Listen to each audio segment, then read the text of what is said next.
주일이 됐습니다. 오늘 시편에 있는 말씀을 통해서 정말로 하나님 앞에서 복받은 사람들은 어떤 사람들이고 또 형통한 자는 어떤 사람들이고 회복해 하는 사람들은 어떤 사람들인가 아주 간략하게 시편의 말씀은 하나로 이야기하고 있습니다. 겸손한 자. 이 겸손한 자를 통해서 허락하시는 은혜를 오늘 우리에게 주고 있다라는 사실을 우리가 기억하면서 우리가 예수 안에 있다라고 하는 것, 이 사실 자체가 얼마나 감사한가, 그리고 이 예수 안에 있다라고 하는 것 자체가 얼마나 우리에게 기쁜 일인가라는 거예요. 예수 안에 머물고 예수 안에 함께하고 있다라고 하는 자체는 이미 영적, 육적 축복의 기준의 현장 가운데 우리가 이미 거하고 있다라는 거예요. 야고보서 4장 6절에 보면 하나님은 교만한 자를 물리치시고 겸손한 자에게 은혜를 베푸신다, 이렇게 말씀합니다. 성경은 이 겸손이라고 하는 이야기를 얼마나 많이 반복적으로 우리에게 하고 있는지 모릅니다. 즉, 이 말을 반복적으로 하고 있다는 이야기는 그것을 지키지 않기 때문에 지키라고 권면하고 우리에게 명령하고 있다라는 거예요. 마태복음 11장 29절의 말씀에도 보면 나는 마음이 온유하고 겸손하니 나의 멍에를 베고 내게 배우라. 그리하면 너희의 마음이 쉼을 얻을 것이라. 예수의 성품은 무엇이냐? 겸손이다. 예수의 제자인 우리에게 가져야 될 기준은 무엇이냐? 겸손이다. 그 겸손이 곧 그리스도인이고 예수 안에 있는 사람은 겸손한 사람이고 예수 안에 머무르는 사람은 겸손의 열매가 이미 충만해져야 된다라는 거예요. 제자요 사도였던 바울을 한번 보면 사도행전 20장 18절 이하에 보면 이렇게 나오고 있어요. 겸손과 눈물로 모든 일을 행하였다. 바울이 목회 사역을 하면서 이제 에베소 교회에서의 마지막 고별 설교를 할 때 성도들이 바라봤던 관점과 하나님이 바라봤던 관점과 바울의 관점이 모두가 다 무엇이었냐면 겸손한 모습과 눈물을 흘리면서 살았던 그 헌신의 모습이 바울의 모습으로 이렇게 기억되고 있다라는 거예요. 결국 겸손이 있는 곳에는 진실의 눈물이 있고 겸손이 있는 곳에는 이 거룩한 마음에서 흘러나오는 생명의 능력이 있다라는 겁니다. 사랑하는 성도 여러분, 우리가 오늘은 겸손이라고 하는 단어를 묵상하면서 이 한 주간 동안 어떻게 내가 좀 더 겸손해질 수 있는가, 어떻게 내가 겸손에 자리할 자가 될 수 있는가를 고민하고 기도하는 한 주간이 되시기를 주의 이름으로 부탁을 드립니다. 구약성경의 히브리 관점에서 겸손은 철저하게 자기를 낮춘다라는 거예요. 낮출 때 분노하고 낮출 때 이유가 있고 낮출 때 핑계가 있는 것이 아니라 철저하게 자기를 낮춘다라는 거예요. 하나님 앞에서 자신을 낮추는 모습이 겸손이다라는 거예요. 빌립보서 2장 8절과 9절의 말씀에도 보면 예수님의 말씀을 이렇게 해석하고 있어요. 그는 죽기까지 낮추셨다. 복종하셨다. 그리고 하나님의 영광을 위해서 모든 것을 내려놓았다라는 거예요. 예수 그리스도의 정신이 겸손의 정신이라고 한다면 우리는 이 겸손을 통해서 어떻게 하나님의 사랑을 전하고 취하고 그리고 그것으로 행복을 누릴 수 있는지를 되돌아봐야 된다라는 거예요. 이 섬김이라고 하는 것, 겸손이라고 하는 것은 하나의 공으로 되어지는 것이 아니라 통용이 되어야 되고 회복이 되어야 되고 함께 어울려져야 된다라는 사실이에요.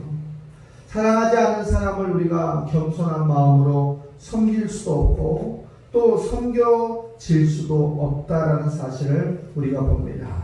우리가 예수의 사랑의 눈의 시각으로, 겸손의 눈의 시각으로 높은 자도 섬길 줄 알아야 되고 낮은 자도 섬길 줄 알아야 되고 누구도 싫어하는 자도 섬길 줄 알아야 되고 누구도 좋아하는 자를 섬길 수 있는 그러한 포용과 그러한 관용의 넓은 마음이 우리 안에 있어야 된다라는 거예요. 결국 겸손이라고 하는 것은 자만과 거만이라고 하는 것의 반대적인 개념이기 때문에 항상 겸손한 자는 자기를 스스로 쳐서 복종시킬 수 있는 훈련이 되어져 있는 사람이다.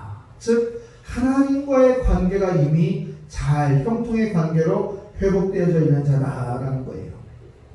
사랑하는 성도 여러분, 오늘 세 가지로 이 겸손한 자가 받는 축복을 볼 텐데, 이 겸손이라고 하는 단어가 이 예배당 밖을 떠나갈 때 저와 여러분의 은혜의 말씀의 기준점이 되시기를 주의 이름으로 부탁을 드립니다. 첫 번째로 보면 겸손한 자는 하나님께서 그의 소원을 들어주신다. 오늘 17절의 말씀에 보니까 주는 겸손한 자의 소원을 들으셨사오니 그랬어요. 겸손한 자의 소원을 들으시고 그 마음을 준비하시고 귀를 기울이시고 들으셨다라는 거예요. 하나님은 겸손한 자를 사랑하신다. 겸손한 자를 기억하신다. 겸손한 자를 축복하신다라고 하는 분명한 메시지입니다. 하나님께 기도할 때 주십시오 바라고 소원하는 모든 것이 있지만 그 기준이 누구인가 라고 봤을 때 겸손으로 이미 훈련되어져 있고 겸손으로 무장되어져 있고 겸손으로 자기의 소원을 이끌어갈 수 있는 사람이다 라는 거예요. 오늘 우리가 하나님 말씀 앞에서 우리가 모두가 나는 겸손한 자인가, 겸손을 향해서 나가고 있는 자인가, 아니면 출애굽기에서 이야기하고 있는 목이 곧은 백성인가, 아니면 목이 곧은 백성이 되고 그 방향으로 가고 있는가라는 거예요. 그 기준에 우리가 자유로울 수 있는 말씀의 권세가 우리에게 있어야 됩니다. 나를 살피고 판단한다라고 하는 것은 거저되는 것이 아니라 성경이라고 하는 말씀의 거울을 비추었을 때 그것을 바라볼 수가 있다라는 거예요. 병원에 가면 MRI도 찍고 CT도 찍고 정밀검사를 다 하고 나면 그래도 의사들이 묻는 게 있어요. 그 문진이라고 하지 않습니까? 언제부터 아팠느냐, 주기가 어떻게 되느냐, 반응은 어떻게 되느냐. 의사들이 몰라서 묻는 게 아니에요. 이미 다 알고 있지만 본인이 가지고 있는 문진표를 가지고 더 정확한 진단을 찾기 위해서 질문하는 거예요. 그러니까 내 고통과 치료를 아끼기 위해서 의사에게 모든 것을 내어놓고 의사의 치료를 바라는 것처럼 오늘 사랑하는 저와 여러분은 예수 그리스도 앞에서 내가 모든 것을 맡겨서 내려놓아야 되는데 이렇게 질문하는 거죠. 주님, 나는 내가 스스로 겸손하다고 생각하는데 사람들이 봤을 때 내가 겸손하고 주님이 봤을 때 내가 겸손합니까? 내 생각을 주관해 주십시오. 혹시라도 오늘 내가 겸손하지 못한 마음, 교만한 마음으로 이 세상을 바라보고 있지는 않습니까? 이 교만한 마음으로 내가 이 말의 행위를 내뱉지는 않습니까? 이 행위의 모든 것을 주님이 체크해 주십시오 라고 하는 이 겸손의 눈빛이 저와 여러분의 6월 두 번째 주간을 이끌어갈 수 있기를 주의 이름으로 부탁을 드립니다. 말에도 온도가 있어요. 말에도 이 온도의 힘이 있어요. 이 힘을 가지고 생명을 살리는 데 나아갈 수 있는 저와 여러분이 되신다면 오늘 17절의 말씀처럼 여러분의 자녀의 소원, 여러분의 사업의 소원, 여러분의 직장의 소원, 심지어 여러분의 영육의 자유로운 소원을 주님께서 허락하시는 줄 믿으시길 주의 이름으로 축복합니다. 두 번째로 보면 우리의 소원을 들어주시는 하나님께서 우리의 무엇을 붙잡아 주시느냐? 우리의 삶의 모든 것을 붙잡아 주신다. 하나님께서 우리를 붙잡아 주시고 주관하여 주신다. 시편 147편 6절은 이렇게 말씀합니다. 여호와께서 겸손한 자를 붙들어 주신다. 하나님은 겸손한 자를 붙들어 주시는 거예요. 교만한 자를 붙들어 주시고 목이 곧은 자를 붙들어 주시고 자기의 생각과 지식을 믿는 자를 붙들어 주시는 것이 아니라 나는 아무것도 할 수 없으니 하나님이 나를 붙잡아 주셔야 됩니다라고 고백하는 자를 붙들어 주신다라는 거예요.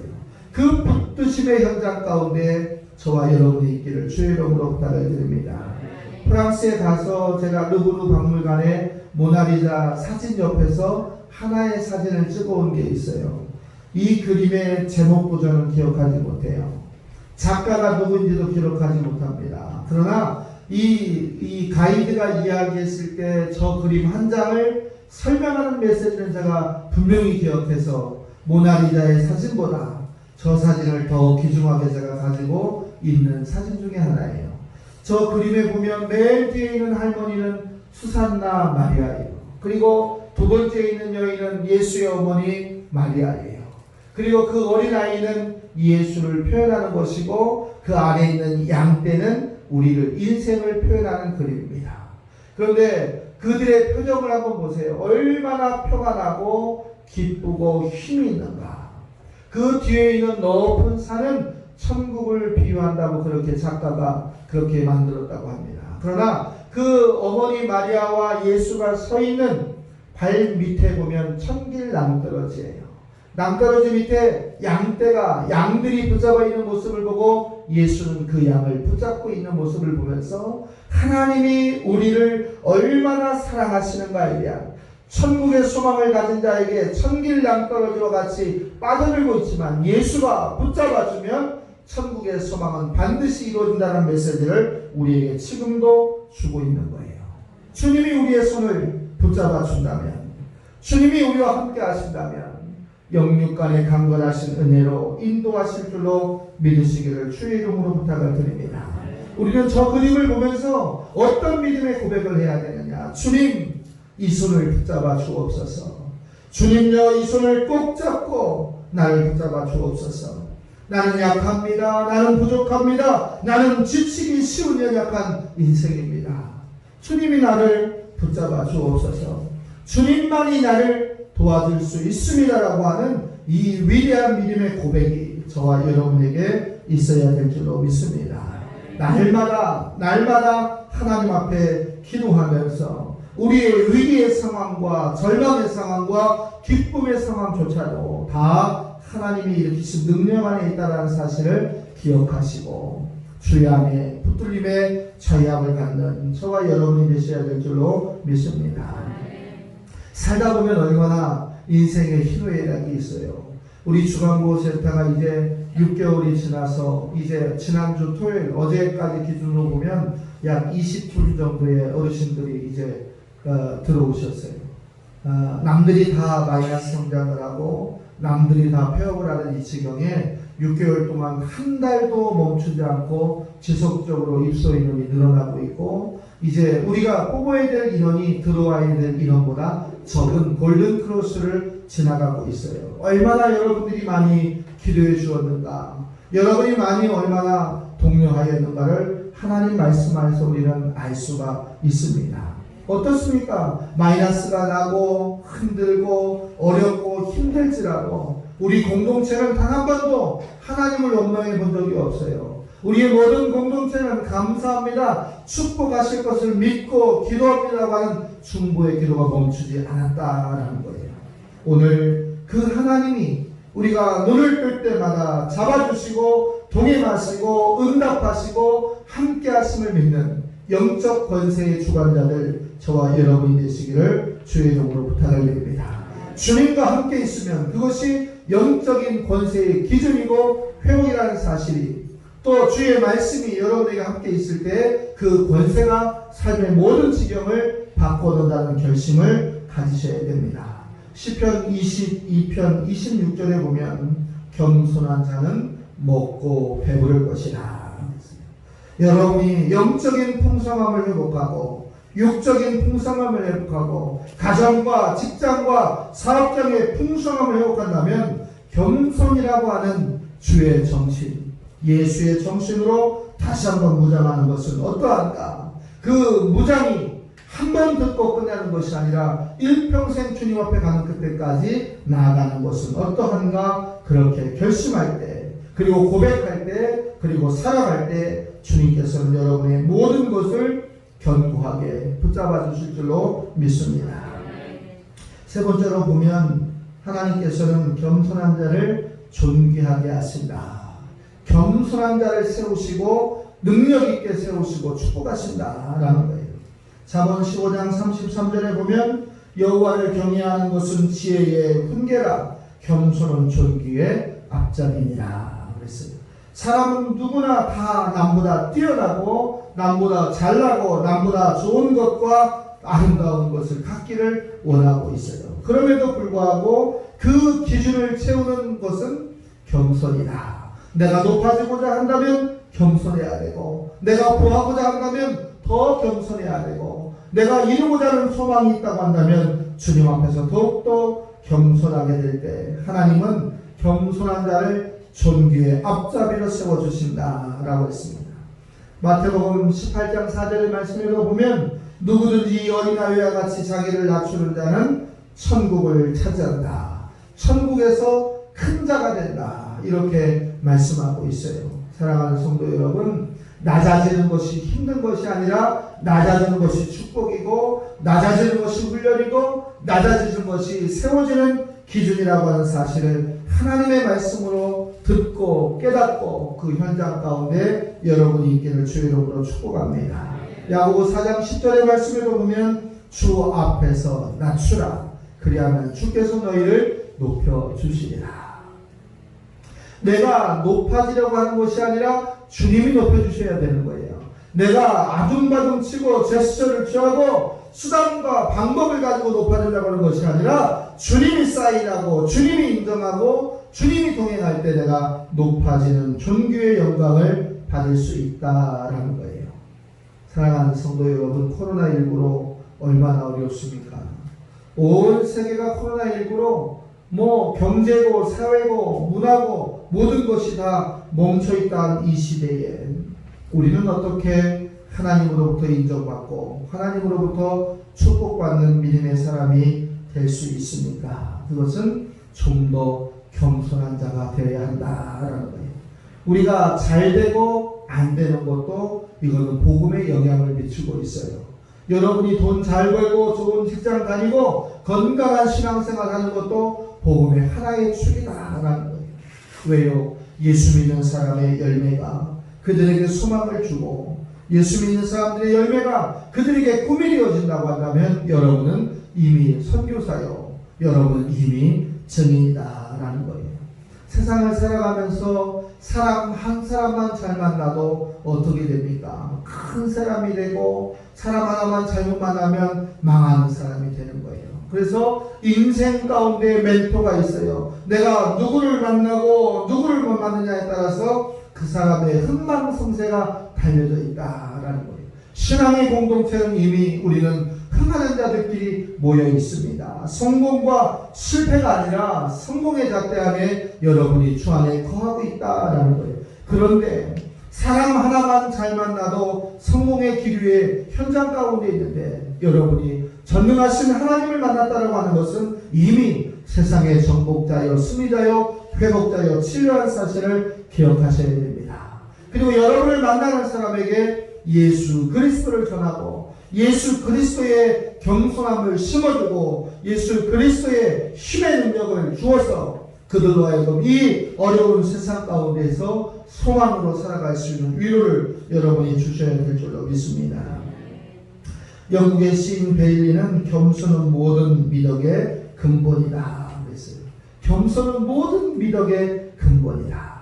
삶의 아름다운 기준은 겸손에 있다라는 거예요. 아무리 인격이 높으면 또 지위가 높으면 물질의 권세가 높은 거예요. 그 사람의 됨됨이가 잘못되어 있지 않으면 우리는 그를 겸손하다 평가하지 못한다라는 겁니다. 말씀을 정리해 보겠습니다. 욥기 22장 29절은 네가 낮춤을 받거든 높아지리라. 네가 주 안에서 내려진다면 네가 높음을 받을 것이라. 하나님은 겸손한 자를 구원하시느니라. 성경은요 이 겸손에 대해서 얼마나 여러가지 시각과 과정으로 증거하고 있는지 몰라요. 시편 149편 4편에도 보면 여호와께서는 자기의 백성을 기뻐하시며 겸손한 자를 구원으로 아름답게 하신다 이렇게 축복하고 있습니다. 이 구원의 은총이 저와 여러분에게 주어지는 상급이 되시기를 주의 이름으로 축복합니다. 존 버년이라고 하는 이 영국의 유명한 작가는 겸손한 자는 언제나 하나님을 안내자로 모신다 그랬어요. 하나님을 안내자로 모신다라고 하는 건 뭐예요? 하나님이 도와주시지 않으면 저 멈춰 있을 겁니다. 하나님이 가라고 하지 않으면 저 하지 않겠습니다. 하나님이 가라고 하면 제가 순종하겠습니다. 하나님이 출발하라고 하면 제가 출발하겠습니다라고 하는 확증의 믿음을 갖고 살아간다라는 거예요. 이 배의 선장이 누구인가? 우리 가정과 내 삶의 선장이 누구인가? 주님이시다라는 거예요. 그러니까 우리는 항상 무엇을 물어봐야 되냐면 하나님의 뜻입니까를 물어야 돼요. 하나님의 뜻이라고 한다면 우리는 아멘으로 화답할 수 있는 결단이 저와 여러분의 삶 가운데 있어야 될 줄로 믿습니다. 이걸 아멘의 신앙이라고 하는 거예요. 저도 그와 같이 되기를 원합니다. 그 삶을 순종합니다. 그 삶으로 살아가겠습니다. 하나님이 기뻐하시는 일이라면 앞뒤 좌우를 보지 않고 결단하겠습니다 라는 거예요. 사랑하는 성도 여러분, 세상 사람들은 그렇게 이야기합니다. 일하기 좋아하는 사람은 병도 없다 이렇게 얘기해요. 그럼 우리는 어떻게 이 말을 해석해야 될까요? 하나님의 일을 위해서 열심히 일하는 것은 겸손한 것이다 라고 이렇게 정리할 수가 있습니다.